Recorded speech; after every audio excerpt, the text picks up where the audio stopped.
Matter जांच में जाएगा। देखिए, अब दिल्ली पुलिस ने जब इस पर आधिकारिक तौर पर ट्विटर हैंडल पर जानकारियां साझा की है, तो निसंदेह उन्हें वक्त दिया जाना चाहिए जिससे कि वो तथ्यों को परख सकें और उसके बाद जो निष्कर्ष उनके हैं वो देश के साथ साझा कर सकें। ग्रेटा थुरंग ने अपना ट्वीट डिलीट भी किया, लेकिन वो बोल रहे हैं कि मेरा भी सहयोग पूरी तरह से फार्मर के साथ है। मुझे ऐसा लगता है ये मसला पूरी तरह से इस देश के किसानों का है और इनके समर्थन में घड़ियाली आंसू बहाने वाले जो लोग हैं, दरअसल न वो कृषि को समझते हैं, न कृषि के कार्य से जुड़े लोगों की परेशानियों को समझते हैं।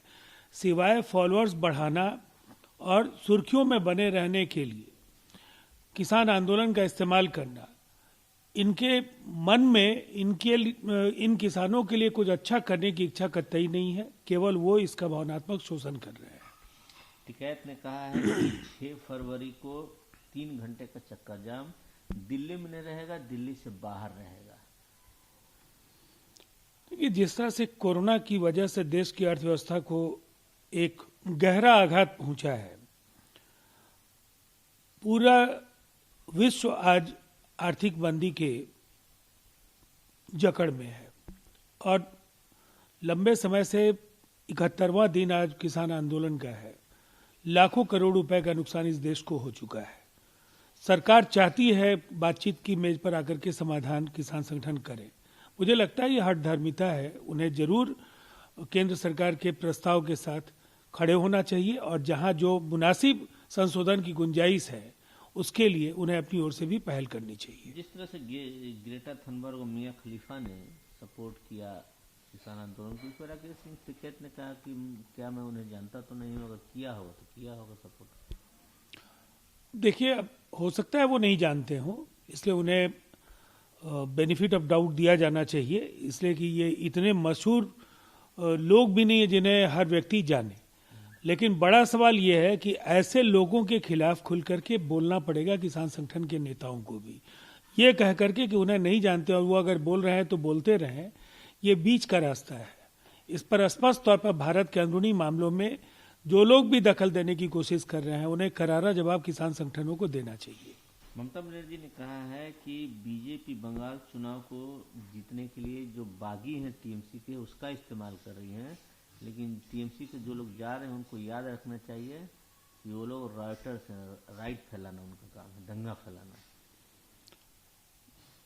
ममता जी को एक बात का एहसास है कि पश्चिम बंगाल ने जिस तरह से उन्हें सिंहासन पर पहुंचाया, आज कहीं ना कहीं उनकी कल की लोकप्रियता बरकरार नहीं है और उन बतौर नेता अपने विश्वास, अपने कार्यकर्ताओं और नेताओं को भरोसा नहीं दिला पा रही है कि उनके नेतृत्व में अगली सरकार वो बना पाएंगे और शायद इसीलिए उनकी पार्टी से इतने बड़े पैमाने पर लोग दूसरे दलों में जा रहे हैं। इसलिए उन्हें आत्मंथन करना चाहिए कि इसकी वजह अगर वो खुद हैं तो अपनी कार्यशैली में अभी भी बदलाव करना चाहिए। उन्होंने ये भी कहा है कि टीएमसी का अल्टरनेट केवल टीएमसी और कोई नहीं।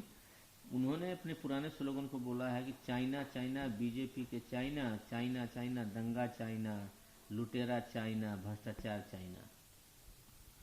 देखिए, ये दम्भ किसी भी राजनीतिक दल को नहीं होना चाहिए कि उसका कोई विकल्प नहीं है। वाम मोर्चे को भी यही भ्रम था, वाम मोर्चे का विकल्प बनकर के ममता जी आई, कल उनका स्थान कोई और ले सकता है। जनता जिसको चाहेगी फर्श से अर्श पर पहुंचाएगी, अर्श से फर्श पर भी उतारना जनता को ही आता है। अमित शाह से मुलाकात हुई है एनएसए अजीत डोभाल और दिल्ली पुलिस कमिश्नर की एसएन श्रीवास्तव के पार्लियामेंट में।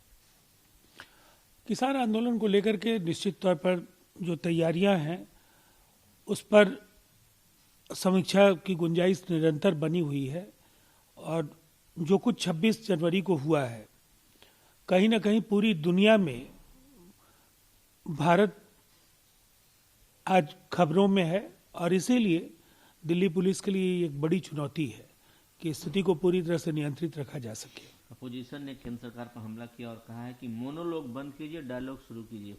फार्मर प्रोटेस्ट के बारे में कहा गया है।